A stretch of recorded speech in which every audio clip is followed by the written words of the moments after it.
Morning, everyone, and I look forward to our day together. I think we have a very interesting and challenging topic, and we have a relatively concise time period to cover it.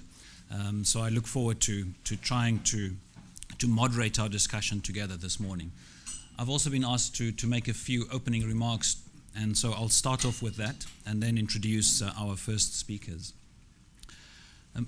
My understanding is that the purpose of our seminar today is to exchange lessons across different UN organizations about peace operations and peace-building evaluations in different contexts and settings. Our objectives are to learn about concrete changes that the evaluations may have brought about and to identify common challenges for UN evaluations in conflict-affected countries, and to discuss ways in which we can cope better with these challenges. My original note said ways in which we can discuss solutions for these challenges, and then I scratched out solutions and I replaced it with ways in which we can cope better, because I think naively sometimes we think that we can just do a few technical things and then all these problems will be solved. But these problems are there for a reason, and so perhaps the focus should be more about coping with these challenges as opposed to thinking that we can somehow remove them completely. So in order to contextualize our discussions this morning, I will try to highlight some of the key challenges that UN peace operations and peace-building evaluations are likely to face. Firstly, of course, the political sensitivity of these initiatives. This is never only a technical exercise. It's always about the real, everyday life and experiences of the people affected by conflict or crisis. Evaluations undertaken by an organization about the work it is doing in a specific country can easily result in a sense that it's all about us, what we are doing, the agency that we have to bring about change, when in reality, it is only the people who are living through these experiences, through the transition, that can bring about change for themselves. And our role is merely to assist in that process. And there are always very many interests at stake in these interventions, and thus in the outcome of our evaluations. The parties to the conflict, local civil society, local authorities, the many different external organizations involved, the United Nations, the EU, if it's in Africa, the African Union, donors, international NGOs, all of them have a stake in the outcome and therefore in what the evaluations say about how well they may or may not have done. And even within the United Nations, of course, we have the many different organizations, sometimes competing with each other for results, many of them represented here today. And all these actors stand to lose or to gain, depending on the finding of our evaluations. And that pressures obviously have an enormous impact on how the evaluations are undertaken, what information is made available, and how it is perceived. We should also not underestimate the complexity of the crisis and conflicts, and also, of course, of the international response to these crises. Complexity here refers to the highly dynamic and non-linear nature of social change. The large numbers of the actors involved, and also the very many different levels or dimensions that are simultaneously engaged.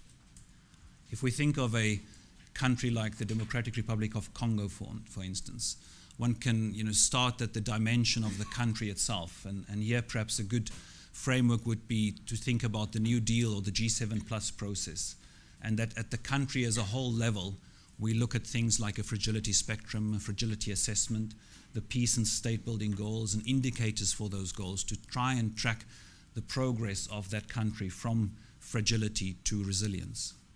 Or if you go perhaps one level down, one would try to evaluate the work of the United Nations mission MONUSCO in the Democratic Republic of Congo. And there, again, there could be different dimensions. The way DPKO assessed the mission would be different from the way the Security Council, for instance, or members of the Security Council would look at the mission.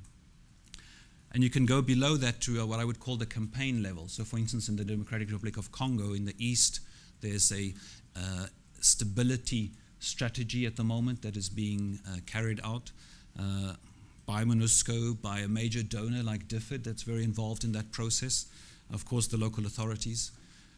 If we go one level down, there would be one of the main themes in that strategy would be, for instance, about justice sector reform. And their agencies like the UNDP, for instance, may be very involved, and others in supporting specific donors and supporting specific aspects.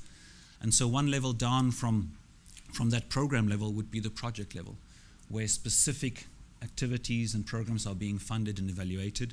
There, for instance, we may have an actor like the United Nations Peacebuilding Fund involved in training or building a police station or something like that. So there's really all these different levels at play at the same time, simultaneously, and all these different actors involved simultaneously. And that's really where the complexity comes from in terms of how we develop our understandings of how each of those levels are progressing and how they all together progress in the aggregate. So our interventions are highly specialized, if you think, and fragmented, if you think of each of these ones that I've mentioned now. But they are, of course, all meant to contribute to consolidating the peace process and preventing a relapse or a lapse into violent conflict. However, evaluations are typically commissioned to focus on the program or project level, sometimes perhaps at the campaign level, but rarely at the mission or country levels, which means that we have a lot of information about what we are all doing, but very little information about what our interventions have actually achieved in a specific context. This is partly because of the problem associated with attribution. In other words, we are unable to causally link our interventions with larger systemic developments because we cannot isolate our intervention from the very many other influences that are simultaneously at play. As a result, I think we tend to assume that we are much more influential in these social transformation processes than we are in reality. And we vastly underestimate the enduring agency and influence of the local in determining their own processes. This is probably where the political, the need to meet the interests of those commissioning the interventions, probably blind us to the real local change processes at work.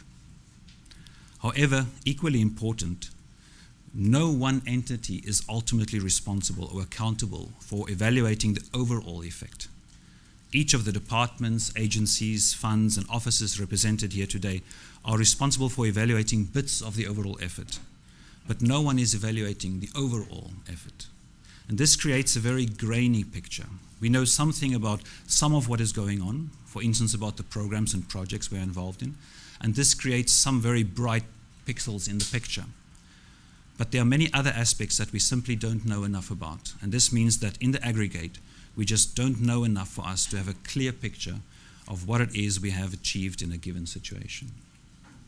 This is why Norad has brought us together here today, and why we have the opportunity to listen this morning to persons that can shed more light on the evaluations undertaken by UNDP, OCHA, the Office for Internal Oversight Services, and the Peacebuilding Support Office.